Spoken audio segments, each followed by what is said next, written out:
Greetings, clanmates. Nightheart here, and today I'm going to be talking about Briarlight, why I like this character, what I think the Aarons did well with her, and where I think Briarlight's writing had room to improve. Content warnings. First off, I'm going to start with a quick rundown of Briarlight's life, so this means some spoilers for Omen of the Stars, A Vision of Shadows, and Bramblestar's Storm. I don't think I'll be talking about much outside of what happens to Briarlight specifically, so the spoilers should be relatively minor, but I felt I should warn you anyway. Also, I'm going to get into some pretty heavy stuff about depression, including some of my own experiences with it, and about disability. If at any point this discussion gets to be too much for you, there's no shame in stopping the video and watching something else. That said, let's get started. Briarlight is a ThunderClan warrior best known for the debilitating injury that ended her warrior career. She was born Briarkit to Millie and Greystripe of ThunderClan, and apprenticed as Briarpaw under Thornclaw. As an apprentice, Briarpaw was bright, energetic, and full of promise. Then, tragedy struck. The very night she passed her warrior assessment, Briarpaw was crushed by a falling tree while trying to rescue one of the elders from the same fate. Although she survived, unlike the elder, Briarpaw's spine was broken in the accident, and she lost use of her back legs permanently. She still received her warrior name, Briarlight, alongside her siblings, but every cat in ThunderClan knew that Briarlight would never be able to fulfill the responsibilities of a true warrior. Although she did her best to remain a useful member of the clan, declaring herself Jayfeather's assistant in the medicine cat's den and generally helping out her clanmates whenever she could, she accomplished little of note and died the sole unceremonious casualty of a belly sickness outbreak 4 years later. Briarlight is a really special character to me. It actually started before I dove back into reading the Warriors books recently, with a song called I'll Be Complete by Blixamy. I'm not even sure I would have noticed Briarlight while reading if I hadn't noticed Blixamy's song first. I already knew about Briarlight's story from reading some of the books when I was younger and from watching Warriors videos more recently, but I had never given her too much thought. I knew she was known for being brightly optimistic and physically disabled, two things I'm not, so I assumed she had little I could relate to. Blixamy's song showed me that I was very wrong. I cried a lot the first time I heard that song. It's about Briarlight coming to terms with her injury, the broken spine that prevented her from using her back legs and ended her budding career as a ThunderClan warrior. In her musical reflections on life and opportunities lost, I heard my own feelings put into words. I've been dealing with depression for months now, and as I'm recording this, I'm still in the thick of it. I'll try not to bore you with too many personal details, but in real life, I'm a biologist working on my master's degree. I've recently traced my deepening depression to the high-pressure environment of academia. I actually love research, everything from reading technical papers to doing statistics to collecting data in mosquito-infested marshes. But over the past couple of years, I've noticed that my work gives me less and less joy, and gradually I've lost any desire to keep going with it at all, or talk to people, or leave the house. I didn't even realize it was depression at first, but now that it's so bad I can hardly get out of bed some days, I have no doubts. The worst part is that, even though I'm physically fine, the mental blockage is getting in the way of finishing my thesis project. I can't do the work I was once capable of. I just can't.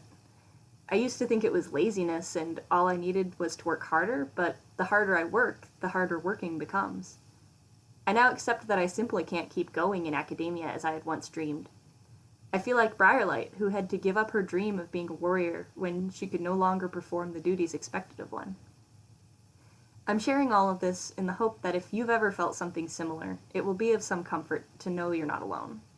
And maybe you, like me, can find some comfort and solidarity in Briarlight's story. So, because of that experience, I now feel a personal connection to Briarlight and pay special attention to her whenever she shows up in the books.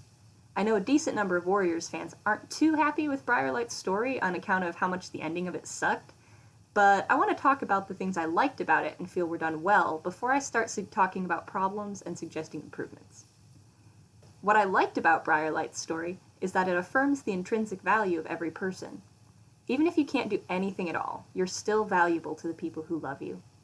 It reminds me of a metaphor used by one of my favorite authors, Anne Lamott, in her writing advice book Bird by Bird. While describing her experience interacting with the elderly in a nursing home, she describes them as trees in winter. In the winter, when trees have shed their leaves and fruits, they have nothing to offer us. No food, no shade, no shelter. And yet, the parable that Lamott refers to tells us that we must love them anyway, simply because they are. Lamont recommends this treatment as a writing technique to probe your character's deepest, most honest selves. Take away their skills, their appearance, their strengths, the distractions, as Lamont calls them, and you'll see what really makes your characters who they are. Briarlight losing the use of her hind legs is a tree in winter moment if I've ever seen one. Stripped of her mobility and her ambitions to become a great warrior, Briarlight is forced to reconsider her perspective on life as well as her own identity. If she's not a great warrior, then what is she? And fortunately, with her friends and family there to encourage her, she ultimately finds her true value. Like a tree in winter, she doesn't need to be useful to matter. However, the problem I have with using Briarlight to convey this message is that she absolutely could do things. Briarlight may not have been up to warrior duties, but there are plenty of ways she could have actually been useful to her clan, rather than just hanging around the medicine den like a 3-year-old helping bake cookies. Even if we ignore the Cinderpelt solution, because, let's be honest, there are more than enough medicine cats in ThunderClan to go around, there is a surprising amount of precedent for cats who contribute to their clan without hunting or fighting. Daisy spends all of her time in the nursery and everyone thinks that's a real job. Why couldn't Briarlight apprentice to her and be the next official ThunderClan mom? And more importantly, Tree is a healthy young cat with 4 fully functional limbs who opts not to be a warrior or take any traditional clan job of any kind. Instead, he's the clan's first mediator. His job is to resolve conflicts and keep the peace, sort of a warrior cat's equivalent of a diplomat. He does go hunting sometimes, but this isn't framed as a necessary part of his duties. It seems more like something he does to occupy his free time, at least to me. If Tree can be a mediator, then why isn't that a solution ThunderClan could have come up with for Briarlight first? ThunderClan has always played a little fast and loose with clan customs. I mean, just look at Firestar. So, if any clan was going to come up with an out-of-the-box solution to Briarlight's dilemma, it seems like it should have been them.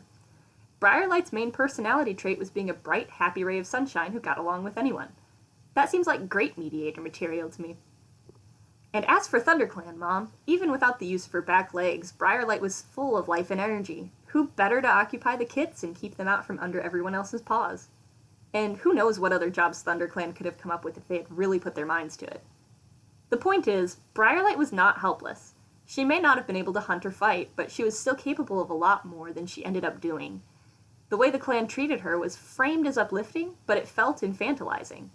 Briarlight was given a warrior name, but she was never allowed to take any of the responsibilities that are supposed to come with it. She was lovingly taken care of, but she was never able to pursue a position of power or importance, some of which she was fully qualified for. What limited Briarlight's potential was not her injuries or her attitude, but the fact that her clanmates overlooked her as a potential asset to their society. And the most dangerous part is, at no point is this presented as a bad thing. There's a term for Briarlight's story and others like it: inspiration porn. Coined in 2012 by Stella Young, a disability rights activist, it refers to inspirational stories about disabled people written for a non-disabled audience. Now, it's perfectly okay to write or enjoy stories about disabled people, but the hallmark of inspiration porn is that it turns the disabled person into an object. They aren't treated as people with complex emotions or agency.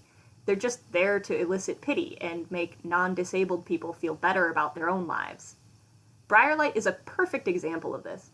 Ever since her injury, her clanmates treat her like a newborn kid, despite her repeated insistence that she can do things for herself. They don't let her make any decisions for herself. She's carried around to safer places at the slightest sign of danger. She's given menial tasks to occupy herself, usually out of pity, but never trusted with an important position of her own. And she's repeatedly cited as being an inspiration to her clanmates simply by living with a positive attitude despite her dreadful condition. Perhaps if Briarlight was treated more like a member of society and less like a delicate object, she wouldn't have felt the need to suffer in silence during the belly sickness outbreak. With her clanmates constantly fussing over her and giving her few opportunities to be genuinely useful, it's no wonder she felt like a burden to them. When Briarlight caught the sickness, despite every cat's best efforts to shield her from it, she hid the severity of her symptoms from Alderheart so he wouldn't worry about her. Without the immediate treatment she actually needed, the sickness soon killed her, bringing her story to an abrupt and really unsatisfying end. After 4 years, she had never actually found a place for herself in ThunderClan, and only found true peace with her injury upon being made whole again in StarClan. This can have the unfortunate implication that if you're not as physically capable as the average person, you're doomed to be a burden on the ones you love, and the noblest thing you can do is suffer in silence to hasten your inevitable and merciful end. I don't think this was the intended message, but the conclusion of Briarlight's story isn't exactly uplifting if you're a person currently living with any kind of disability. So, how could the Aarons have done better? Maybe not let Briarlight die pointlessly before finding her place in society. It's fine to include her injury, and I think reading about her processing and overcoming her loss is great character development. It would have been really easy for the Aarons to pull this story out of inspiration porn territory. All they had to do was give Briarlight a real job.